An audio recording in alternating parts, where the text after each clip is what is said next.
Okay guys, so this is just a continuation from the last video.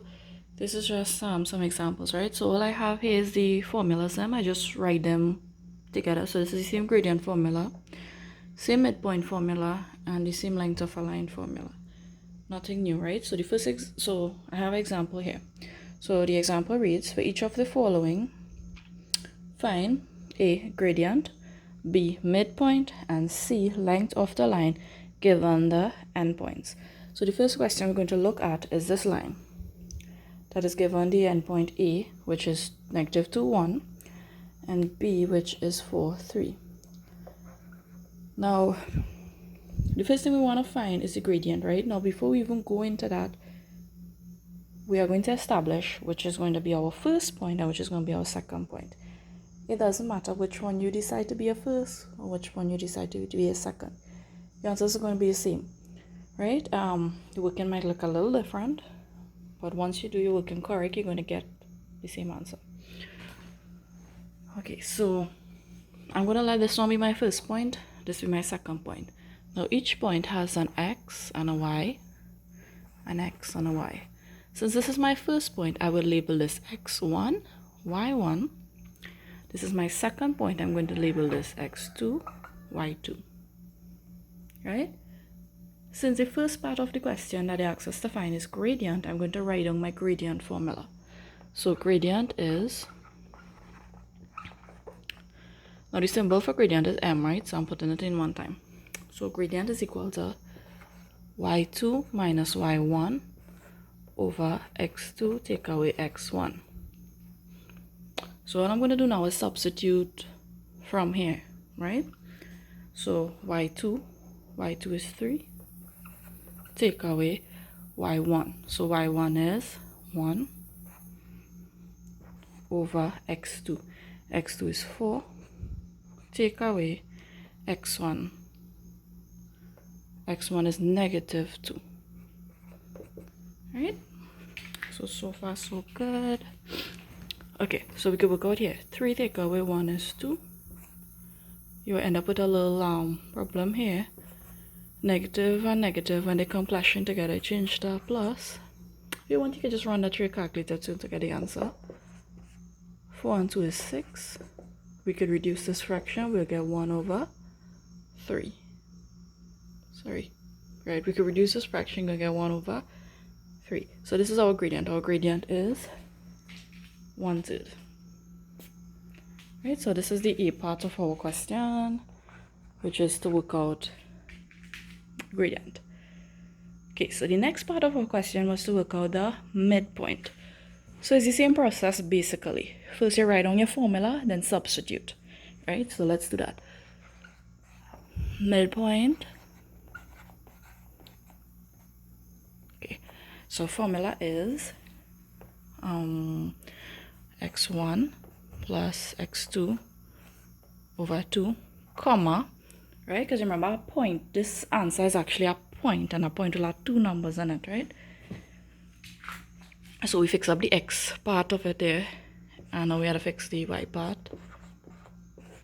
Now you have to learn these formulas, right? Because I don't believe that they're on the formula sheet. Again, taking numbers from here to substitute. So x1 is -2.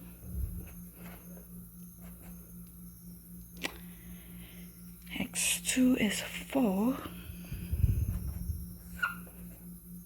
comma. Remember I say write a point, right? A number, comma, next point. Sorry, a number, comma, a number.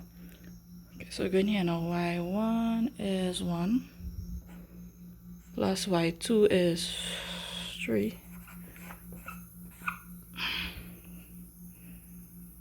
Right, so we're going to work out that. We're going to get,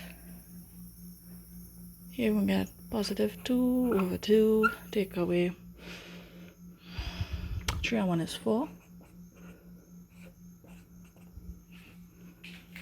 And 2 on 2 is 1,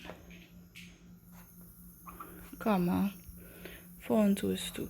Right, so midpoint is this point here, 1, 2.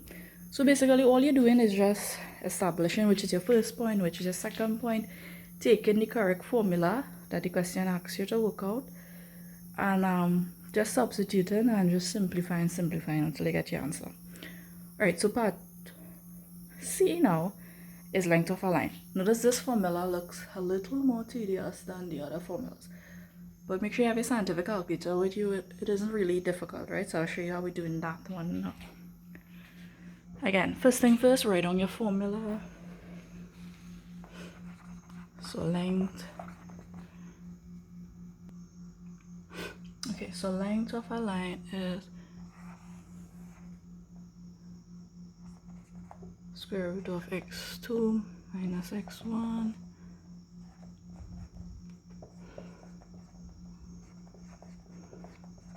okay, so again we're just sticking in the numbers from what we had down there, right? So just to kind of watch back, so we want x2 from my question was 4, take away x1 was -2 plus y2 was 3, take away y1 was 1. Okay, so what you could do here is, like, you could put this in brackets here, right? So you know these two take away will cause you to plus, so 4 and 2 is 6, you'll get 6 squared. 3 take away 1 is 2, so you can get 2 squared. So this will give you 6 squared is 36 plus 4, which is 40, so the square root of 40, and you will check that on your calculator. You're supposed to get 6.32. I rounded it off to 2 decimal places, so I got that answer.